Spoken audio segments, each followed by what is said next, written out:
Hello guys, कैसे हो आप सब। Welcome back to my channel. मेरा नाम है सौरभ और आज मैं एक्सप्लेन करूंगा ट्रूथ और डेयर ड्रामा के एपिसोड 17 को। गाइस, अगर आपको मेरा एक्सप्लेनेशन अच्छा लगा तो मेरे वीडियो को लाइक कीजिए और मेरे चैनल को सब्सक्राइब कीजिए। और अगर आपने मुझे इंस्टाग्राम पे फॉलो नहीं किया तो आप मुझे वहाँ भी फॉलो कर दें, क्योंकि मैं वीडियो से रिलेटेड अपडेट वहीं पर दे देता हूँ। Sorry for the delay, let's begin the drama. Episode 17 की स्टार्टिंग में हमको दिखाया जाता है कि लू जिंगयो वहाँ पे नाजिया को एक लेडी की तरह बनाने की कोशिश कर रही होती है और वो होप कर रही होती है कि वो एकदम उसको एक लड़की की तरह एक्ट करना सिखा दे।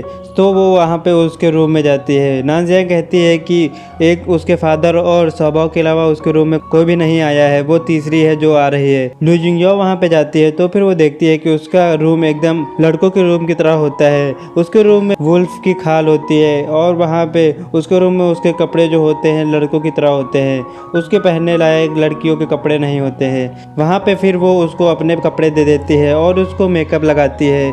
जिसके बाद नाजिया बाहर आ रही होती है। स्वभाव उसको पीछे से देखता है तो फिर उसको लगता है कि वहाँ पे लू जिंगयो जा रही है, तो फिर वो उसके पीछे जाता है। जिसके बाद वो उसको देखकर डर जाता है क्योंकि उसका मेकअप बहुत ही ज़्यादा डरावना होता है। वो मेकअप उस नानजियांग ने खुद ही किया होता है। स्वभाव उसको देखकर हंस रहा होता है और वहाँ पे वो उसकी बुराई करने लगता है। तो फिर वहाँ पे नानजियांग कहती है कि वो लू जिंगयो को मारेगी क्योंकि वहाँ पे उसकी वजह से ये सब हुआ है। तो फिर स्वभाव वहाँ पे उसे झूठ बोलता है और उसकी तारीफ करने लग जाता है और कहता है कि वहाँ पे उसका मेकअप बहुत ही अच्छा है और उसकी ड्रेस भी बहुत अच्छी है। जिसके बाद वहाँ पे नानजियांग बहुत ही ज़्यादा खुश हो जाती है और वो लू जिंगयो के पास खुश होकर जाती है कि स्वभाव ने उसको आज बहुत ही ज़्यादा सुंदर कहा है। लू जिंगयो वहाँ पे उसका मेकअप देखती है और वो भी समझ जाती है कि स्वभाव ने क्या कहा होता है। उसका मेकअप सच में बहुत ही ज़्यादा डरावना होता है। तभी वहाँ पे स्वभाव भी आ जाता है। स्वभाव वहाँ पे लू जिंगयो के लिए ज्वेलरी लेकर आया होता है और मेकअप का सामान भी लाया होता है। वहाँ पे नानजियांग कहती है कि वो भी लेगी, लेकिन स्वभाव उसको नहीं देता है और उसको चीप क्वालिटी का दे देता है। नानजियांग वहाँ पे स्वभाव से कहती है कि एप्पल पिक करने को, तो फिर स्वभाव वहाँ पे लू जिंगयो से कहता है। वहाँ पे नानजियांग लू जिंगयो को इशारा कर देती है कि वो मना कर दे। तो फिर लू जिंगयो वहाँ पे मना कर देती है और कहती है कि आज उसकी तबीयत ठीक नहीं है, तो फिर वो नहीं जाएगी। स्वभाव उसके पास आता है और पूछता है कि क्या हुआ है। वो कहती है कि कुछ भी नहीं हुआ है, वो बस उसके साथ पिक करने जाए। वहाँ पे स्वभाव समझ आता है कि लू जिंगयो वहाँ पे उसको नानजियांग के साथ सेटअप करने की कोशिश कर रही होती है। नानजियांग वहाँ पर उसको लेकर चली जाती है। वहाँ पे उन दोनों को बाहर जाते हुए देख लू जिंगयो जेलस हो रही होती है। जन वहाँ पे वो सीन कट हो जाता है और हमको दिखाया जाता है कि यूजी को वहाँ पे लू जिंगयो खाना देने आई होती है। यूजी वहाँ पे समझ आते हैं लू जिंगयो वहाँ पे नानजियांग से जेलस होती है। जिसके बाद वहाँ पे वो उससे कहते हैं कि वो वहाँ पे जेलस हो रही है, लेकिन लू जिंगयो वहाँ पे रिफ्यूज़ कर देती है और कहती है कि वो जेलस नहीं हो सकती है क्योंकि वो एक बैंडिट से प्यार नहीं कर सकती है। और वहाँ पे वो कहते हैं कि वो झूठ बोल रही है। जिसके बाद वो उससे पूछते हैं कि क्या उसको मैप के बारे में कुछ पता चला, तो फिर वो मना कर देती है। देन वहाँ पे सीन कट हो जाता है। नेक्स्ट सीन में हमको राजा की सेकंड वाइफ और उसका लड़का साथ में दिखाए जाते हैं, जहाँ पर वो वांजी और सीतुलिंग के खिलाफ एविडेंस पाना चाह रहे होते हैं कि वो दोनों साथ में डेट कर रहे हैं और वो दोनों प्राइवेट में बाहर एक दूसरे से मिल रहे हैं ताकि वहाँ पे वो वांजी को फंसा सके। तभी वहाँ पर उसकी नौकरानी आती है और उसको बताती है कि वांजी वहाँ पे सीतुलिंग से मिलने बाहर प्राइवेट पे गई है। जिसके बाद वहाँ पे वो अपने बेटे को भेज के उनके बारे में एविडेंस इकट्ठा करती है। देन वहाँ पे वांजी और सीतुलिंग आपस में बातें कर रहे होते हैं। वांजी वहाँ पे सीतुलिंग से माफ़ी मांगती है क्योंकि मेसी ने उसको बहुत तेज मारा होता है और वो उनको मेडिसिन भी देती है। सीन यहीं पे कट हो जाता है और हमको दिखाया जाता है कि वांजी वहाँ महल के अंदर आगे होती है और जून वहाँ पे उसके पास आती है और उससे कहती है कि वहाँ पे राजा उसको ढूंढ रहे हैं और उससे बात करना चाहते हैं। और उससे बताते हैं कि वो वहाँ पे मेसी के साथ मिलने जाए क्योंकि मेसी अगर उनके साथ रहेगा तो फिर ज़्यादा ही ठीक रहेगा। वांजी वहाँ पे मना कर देती है और कहती है कि वो मेसी के साथ नहीं जाएगी क्योंकि मेसी वहाँ पे हर चीज़ ख़राब कर देता है और वहाँ पे वो उसको बताने के लिए भी मना करती है। वांजी वहाँ पे अकेले ही चली जाती है। जिसके बाद वहाँ पे यूंग सीहेन से कहती है कि वो जाके मेसी चिंग को बताए, नहीं तो यहाँ पे बहुत बड़ी गड़बड़ हो सकती है और मेसी चिंग का वहाँ पे होना बहुत ही ज़रूरी है। तो फिर सीहेंग वहाँ पे मेसी चिंग को बुलाने चला जाता है और हमको दिखाया जाता है कि वांजी वहाँ पे राजा के पास आ जाती है। राजा उनसे कहते हैं कि तुम यहाँ पे क्या गड़बड़ कर रही हो। वांजी कहती है कि मैं समझी नहीं हूँ कि क्या आप कहना चाह रहे हैं। तो फिर राजा की सेकंड वाइफ कहती है कि तुमको अपनी इज्जत की कोई भी परवाह नहीं है, लेकिन तुमको यहाँ पे मेरी फैमिली की तो परवाह करनी चाहिए। वांजी कहती है कि मैं अभी भी आपकी बातों को समझ नहीं पा रही हूँ कि आप कहना क्या चाहती हैं। जिसके बाद वहाँ पे राजा कहते हैं अपनी सेकंड वाइफ से कि वो वहाँ पे वांजी को समझाए कि क्या हुआ है। वहाँ पे उसकी सेकंड वाइफ बताती है कि वांजी वहाँ पे प्राइवेटली किसी से मिल रही है और उसके साथ वो डेट कर रही है। वांजी वहाँ पे कहती है कि ऐसा कुछ भी नहीं है, ये सब बस सिर्फ रूमर्स हैं और वहाँ पे ऐसा कुछ भी नहीं होगा, वो किसी को डेट नहीं कर रही है। वहाँ पे राजा उससे पूछते हैं क्या ये सच में है, जिसके बाद वहाँ पे वो मना कर देती है और वांजी कहती है वो बस वहाँ पे अपने फ्रेंड से मिलने जाती है और उसके साथ वो बस खाना खाती है। और वहाँ पे सेकंड वाइफ कहती है कि अगर तुमको खाना ही खाना और बातें ही करनी है तो तुम मेरे साथ भी कर सकती हो, तुमको महल के बाहर जाने की कोई भी ज़रूरत नहीं है। वहाँ पे वांजी सेकंड वाइफ से लड़ाई करने लग जाती है और वहाँ पे वो सेकंड वाइफ एंग्री हो जाती है और कहती है कि तुम मेरे साथ जबान लड़ा रही हो जिसकी वजह से मैं तुमको माफ़ नहीं करूँगी। और वहाँ पे वो उसको स्लैप मारने आ रही होती तभी वहाँ पे मेसी चिंग आ जाता है और उनका हाथ पकड़ लेता है। मेसी चिंग वहाँ पे वांजी का पक्ष लेता है और कहता है कि अगर वांजी को प्राइवेट ही बातें करनी होती तो फिर वहाँ पे वो पब्लिक प्लेस में ना जाती और वहाँ पे उसके साथ खाना ना खाती। और वो कहता है कि वांजी जब भी उससे मिलने जाती है तो फिर वो मुझसे हमेशा पूछ के जाती है, मेरी परमिशन के बिना वांजी कहीं पे नहीं जाती है। जिसके बाद वहाँ पे राजा की सेकंड वाइफ कुछ भी नहीं बोल पाती है और राजा को समझ में आ जाता है कि जहाँ पे उनसे बहुत ही बड़ी गलती हो गई और वो प्रिंसेस को ऑर्डर देते हैं कि अगर उसको कुछ भी चाहिए और कुछ भी खाना है तो फिर वो महल के अंदर ही खाए, वहाँ से बाहर ना जाए। जिसके बाद वहाँ से मेसी चिंग उसको लेकर चला जाता है।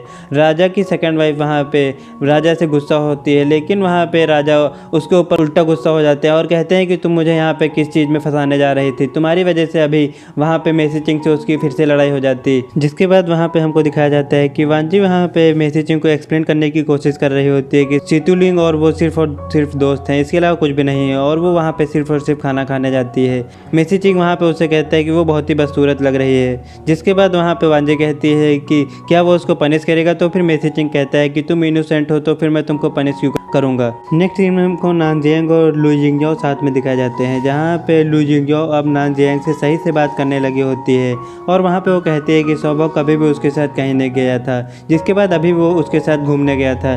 देन वहाँ पे वो लू जिंगजाओ की बहुत ही तारीफ करती है। जिसके बाद लू जिंगजाओ उससे खाना सीखने के लिए कहती है क्योंकि नानजियांग को वहाँ पे खाना बनाना नहीं आता है और लू जिंगजाओ को भी नहीं बनाना आता है।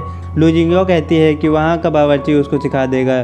जिसके बाद लू जिंगजाओ वहाँ से चली जाती है और वहाँ का कुक उसको सिखाता है। देन वहाँ पे वो पूरा दिन उस किचन में ही रहती है। नानजियांग फाइनली वहाँ पे कई डिशेस बना के रहती है और सब में कुछ कमी रहती है तो फिर लू जिंगजाओ उससे कहती है कि अभी उसको और भी प्रैक्टिस करनी चाहिए।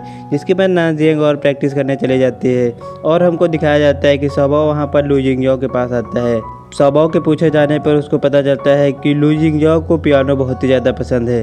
जिसके बाद सौबो नीचे माउंटेन्स के जाता है और वहाँ पे पियानो खरीदता है और वहाँ पे वो सोचता है कि वो लू जिंगजाओ को सरप्राइज़ देगा।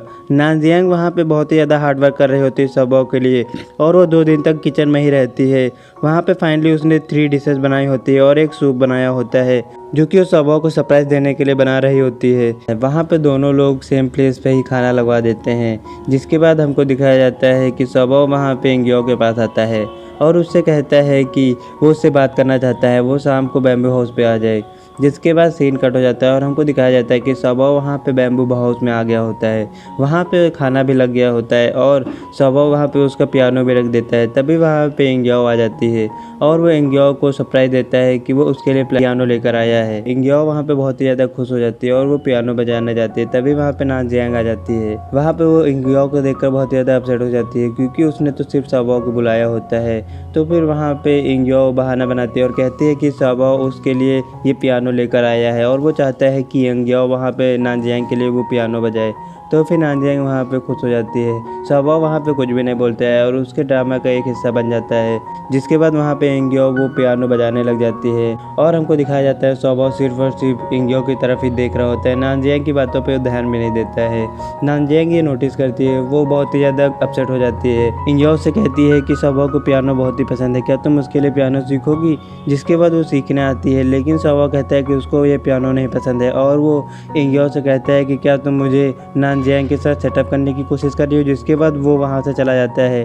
इंगियो को यहाँ पे अच्छा नहीं लग रहा होता है। नानजियांग कहती है कि अगर सौबो को पियानो नहीं पसंद है तो ये पियानो भी मैं नहीं रखूँगी। जिसके बाद वो उसको तोड़ देती है और वहाँ से चली जाती है। सीन यहीं पे कट हो जाता है। नेक्स्ट सीन में हमको दिखाया जाता है कि सौबो बहुत ही ज़्यादा गुस्सा होता है तो फिर वो अपनी सामान ख़राब कर रहा होता है। वहाँ पे यूजू उसको बताते हैं कि जिस दिन वो नानजियांग के साथ एप्पल पिकअप करने गया था उस दिन वहाँ पे मेरी डॉटर बहुत ही ज़्यादा जेलस हो रही थी। सबो ये सुनकर बहुत ही ज़्यादा खुश हो जाता है।